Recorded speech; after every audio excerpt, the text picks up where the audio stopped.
Hi guys, welcome! In this video, we'll take a look at all the changes in the 4th big patch update for RO 2.0.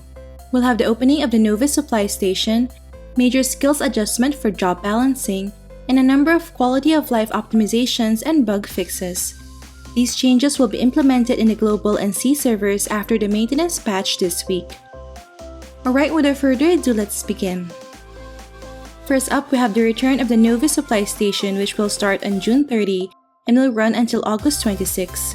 We are able to purchase monster materials with a daily refresh limit of 9 times.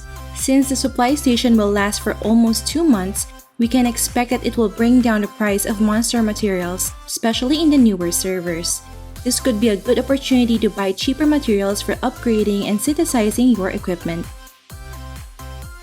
Up next, we have the addition of the Eclogue Illusionary Weapon Shop, where we can be able to buy the sacred relics of Rainbow series weapons using Rainbow Rubble, which is awarded after completing the Oath of Light and Stars final chapter. You may also purchase extra Rainbow Rubble from Leia NPC at Eclogue.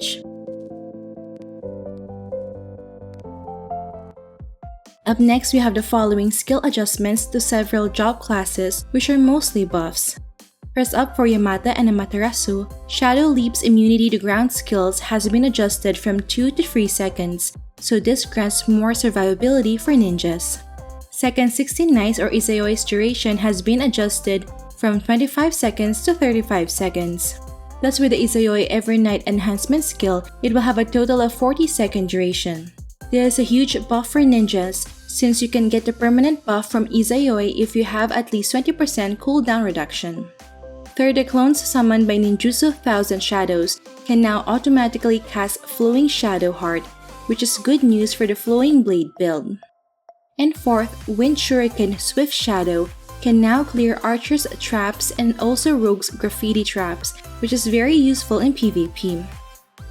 Up next, for Divine Avengers, Holy Light Barrier and Twilight's casting requirement has been adjusted from 2 characters under Divine Protection to just 1 character under Divine Protection, so it will now be easier to trigger the damage from Twilight and a skill damage reduction buff from Holy Light Barrier. Second, Divine Protection's cooldown has been lowered from 18 to 10 seconds at max skill level, so it will be faster to reunite with your allies. However, it can no longer be put into Prepare for Elite.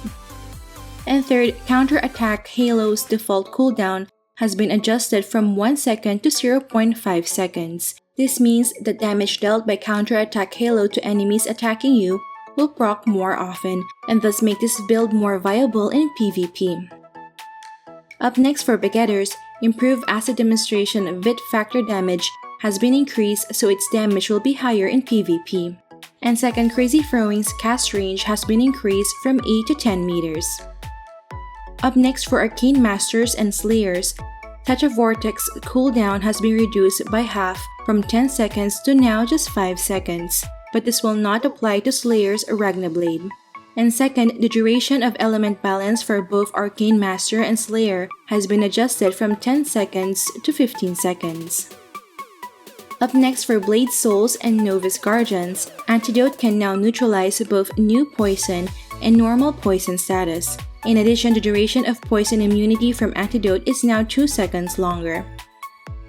Up next, for Lightbringers, White Noise cooldown has been adjusted from 15 seconds to 12 seconds, and Circle's cooldown has been adjusted from 80 seconds to 60 seconds at max skill level. Next, for Solar Traverse, Bragi's Fate now has an added effect wherein it will add the healing effect of shield resonance to teammates within the range of every 0.5 seconds. And lastly, for Rune Masters, the Death Awakens Hatred enhancement skill now has an added effect wherein it increases demi-human damage reduction by 15% at max skill level. Up next, we have the opening of the 7th season of the 6 vs 6 team competition on July 10, and this will last for 4 weeks. The competition will be held every Saturday from 6 p.m. to 12 midnight GMT plus 7 for C server, and from 8 p.m. to 12 midnight GMT minus 6 for global server. For this season, players can now reset and relearn the PvP rank skills before the preparation stage ends, which has been extended from 30 to 60 seconds.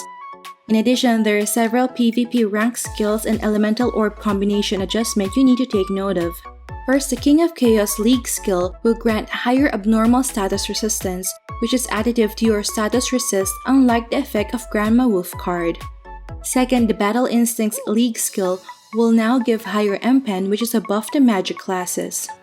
Third, the Thwarted Arrow League skill has been changed to, when attacked by a ranged physical attack, the target's range is lowered by up to 20% at max skill level, which is a nerf to ranged physical classes such as Stellar Hunter.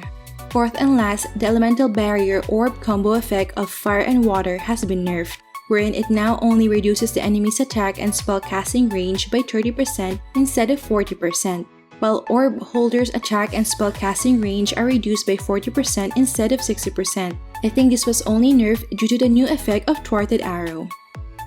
Up next, we have adjustment to the Legendary Anvil Guild Facility, which increases the limit of God artifacts a guild can acquire. This table summarizes the limits per level of the anvil. Up next, we have optimizations for the bag interface. First, the Change Purse tab will now show a red notification dot the first time that an item was acquired. New items will now be included in the Change Purse tab. As for the temporary bag, it will now show the maximum limit, and the items acquired above the limit will be sent to you via bag mail. Bag mails are required to be received within 12 hours, otherwise they would be defaulted. Do take note that you cannot collect items in bag mails if your inventory is full. Up next, we have optimization to adventure skills, wherein players will no longer need to use adventure skill points to learn adventure skills. The Forgetfulness potion will also be taken off from the Event Merchant NPC shop.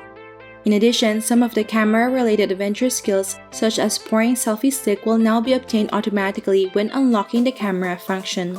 If you already have learned these adventure skills, the corresponding amount of Zenny will be returned to each character. Up next, we have optimizations related to unlocking of new maps. First, the Oriel quest has been removed from all maps, and thus the default handbook content will automatically be added as soon as you enter a new map. If the map allows teleportation, its teleportation point will be automatically unlocked. Aside from Eclodge, all other main cities maps are automatically unlocked. Lastly, we have an adjustment to the Ancient Relic's Horn of the Watchers effect. Before, this purple relic will only grant 8 meters true sight effect for yourself, but now it will grant a permanent full screen true sight effect for yourself, which will be very useful in monitoring your enemy's movements in PvP. Alright, so far I've gone through all the big changes coming in the 4th major patch update for RO 2.0. This is based on the patch notes released in the C and global servers. Note that there are a number of bug fixes excluded in this video for brevity. If you'd like to see the complete patch notes, I'll have it linked down below. Alright, that's it for this video guys. Don't forget to like if you enjoyed watching this guide. If you're new here, I would love you to consider subscribing by hitting the red subscribe button down below. I would love to have you back. Thank you for watching and see you in our next episode.